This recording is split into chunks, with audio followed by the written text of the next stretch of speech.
Hello বন্ধুরা, নতুন একটা ভিডিওতে তোমাদের সকলকে স্বাগত জানাই। আশা করি তোমরা সবাই ভালো আছো আর আমিও ভালো আছি।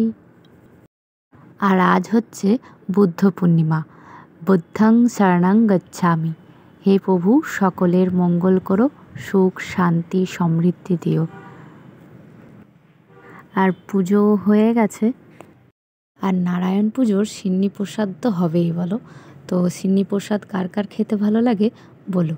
আর আমাদের এখানে পুরুলিয়াতে ভাবড়া ভাজা বিখ্যাত, যেটা আমার দেওর কিনে এনে দিয়েছে আমাকে।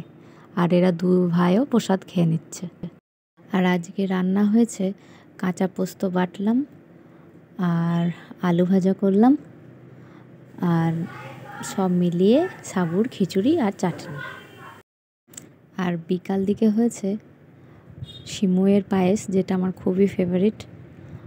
আর এদিকে আলুর তরকারি আর লুচি। তো আজকের মতন ভিডিওটা এই পর্যন্তই। টাটা।